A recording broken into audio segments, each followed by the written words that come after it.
Jadi maksud saya ya kita harus melihat maslahat dan apa? Dan mudarat. Raja Salman tentu tahu ya.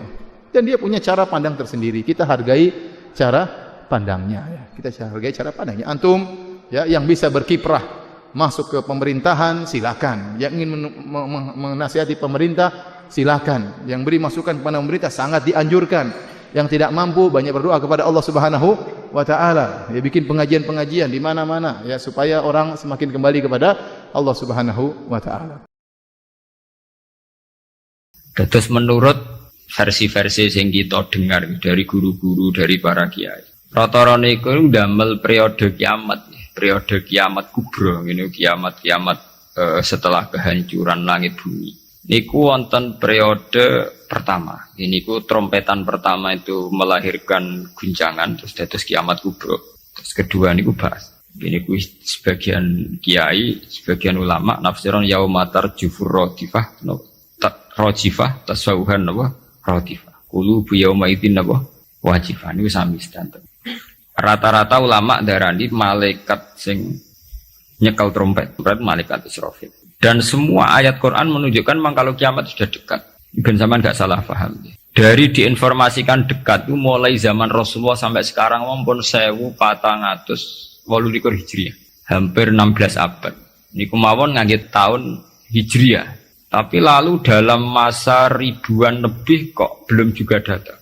Nah ini pentingnya satu metode ilmiah. Rata-rata mufassir itu menafsirkan bahwa sesuatu yang pasti terjadi itu dekat. Apapun jumlah waktu, kepanjangnya waktu, kalau pasti terjadi itu pasti dekat. Makanya dalam kitab-kitab kalau diterangkan ala inna sa'ata qarib bahwa kiamat itu dekat, mesti rata-rata mufassir mengatakan fa inna kulla atin qaribun, karena setiap yang akan datang pasti dihukumi dekat. Kayak kita ini dengan kematian. Kematian kita mungkin ada yang sampai umur 70 tahun, 60 tahun. Tapi karena kita ini pasti mati, itu seakan-akan asal eling mau nih grogi tenan. Karena kita yakin itu pasti terjadi. Metode kedua niku berbanding dengan umur dunia. Umur dunia wingi kula maca teng Kompas, versi Kompas itu sekitar 3 miliar berapa dari bumi diciptakan sampai sekarang. Kalau versi ilmuwan itu sekitar 3 miliar berapa. Artinya kalau betul dengan hitung-hitungan itu misalnya kiamat itu 1 miliar lagi ya dekat karena berbanding dengan masa lalu yang pun lebih 3 miliar gitu kan. Metode ketiga, karena Allah itu abadi dan Allah itu azali, itu melihat waktu itu ya kalamhil basori huwa aqrab. Itu udah ada artinya semua. Dan teori ini cara kula paling dekat secara ilmiah, apalagi sekarang secara sains, secara ilmiah. Misalnya ngeten, cara semut kon mecah nondok, itu pikirane kok bisa mecah nondok itu nak dar grogoti 2 wulan lagi sono apa? Pecah. Nak sing mbok kongkon semut. Tapi kanggo sampean, tak gites langsung napa? Pecah, ambil. Artinya manusia itu gak lepas dari ruangan. Artinya satu analisis yang dibatasi oleh keterbatasan manusia. Bumi kok ngene kok hancur ngenteni global warming, ngenteni pemanasan global, ngenteni macam-macam. Nak cairan Afrika meleleh, nak sistem bumi tata surya sudah hancur, sistem galaksi sudah. Makanya Allah itu sering berkali-kali kalau cerita kiamat, cerita hal mukhal mesti ditutup inna dzalika 'ala wa yasir. Wa kana dzalika 'ala wa yasir. Itu mudah bagi Allah. Itu mudah bagi Allah. Lah anak ngono kan pun klepan ya memang enggak masalah kan. Allah cerita parek cek gampang urus-urusane pangeran, kita ora usah melok meh. Nah, tapi yang jelas kata para ulama-ulama itu, terutama ulama-ulama sing ahli hakikat, kiamat itu apapun gambarannya yang digambarkan ulama, itu hanya gambaran-gambaran betapa sesuatu yang kita hinggapi sekarang, kita singgahi sekarang itu fanin akan rusak. Kulluman 'alaiha fani wa yabqa wajhu rabbika dzul jalali wal ikram. Bahwa semuanya itu akan rusak musnah. Karena apa? Bagi yang nglakoni, sing nglakoni. Untuk hancur walang-walang ora usah ngenteni kiamat kubra. Kowe nek semua atek ning jero kuburan balungmu wis walang-walang, wis dadi pestane cacing dan sebagainya. Makanya ulama-ulama ngendikan, kowe ora usah bakas kiamat. Kiamat ku jek enak. Nah gitu bunga-bunga wong akeh kancane napa? Akeh. Kiamat tem dhewe rak mati dhewean. Wong padha. Malah luwih ngeri kiamat pribadi. Nggih sami to nggih.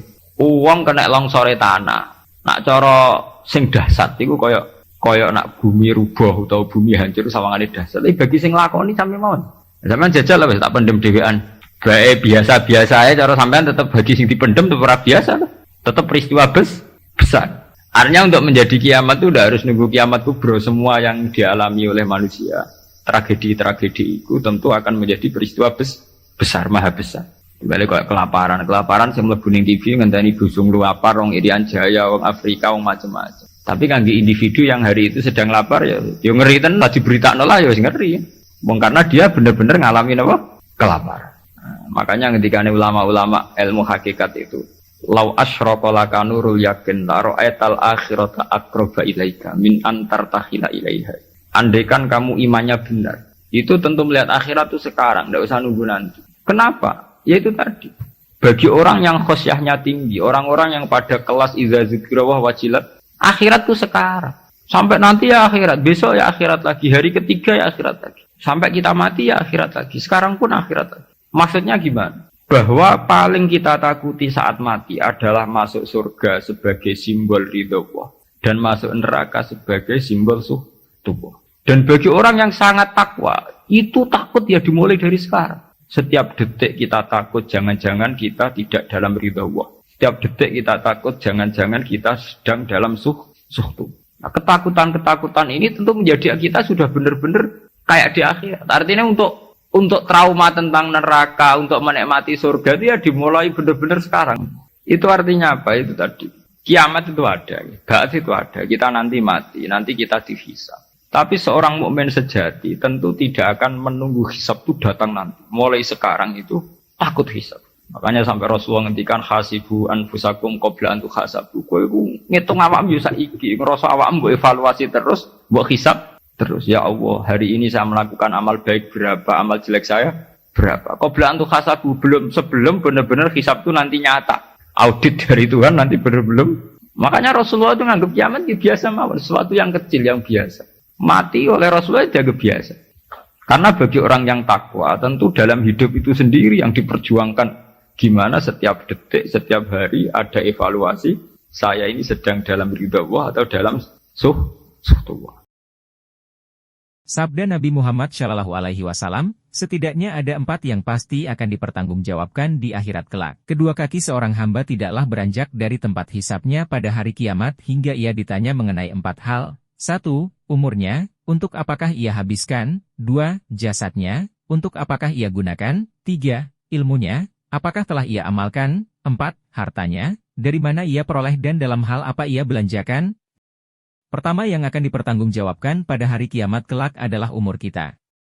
Sejak kita menginjak usia balik, seluruh apa yang kita yakini, kita ucapkan dan kita perbuat, akan kita pertanggungjawabkan kelak di akhirat.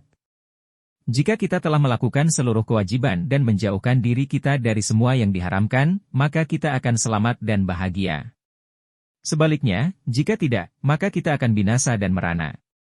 Kedua, kita akan ditanya mengenai jasad kita. Jika seluruh anggota badan kita gunakan untuk berbuat taat, maka kita akan senang dan beruntung. Sebaliknya, jika kita menggunakannya untuk bermaksiat, maka kita akan merugi dan buntung. Ketiga, kita akan ditanya mengenai ilmu kita. Kita akan ditanya, apakah kita telah mempelajari bagian ilmu agama yang fardhu ain untuk kita pelajari atau tidak. Dan jika kita telah mempelajarinya, apakah sudah kita amalkan ataukah tidak.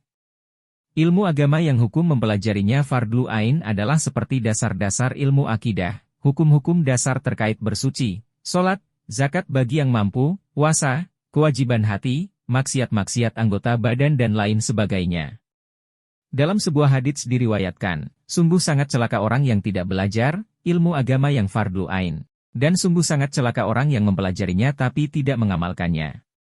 Keempat, kita akan ditanya mengenai harta, dari mana kita memperolehnya dan untuk apa kita belanjakan. Dalam masalah harta, manusia terbagi menjadi 3 golongan, 2 celaka dan 1 yang selamat. 2 golongan yang celaka pada hari kiamat adalah mereka yang mengumpulkan harta dengan cara yang haram atau dari sumber yang haram, dan mereka yang mengumpulkan harta dengan cara yang halal tapi membelanjakannya untuk hal-hal yang diharamkan.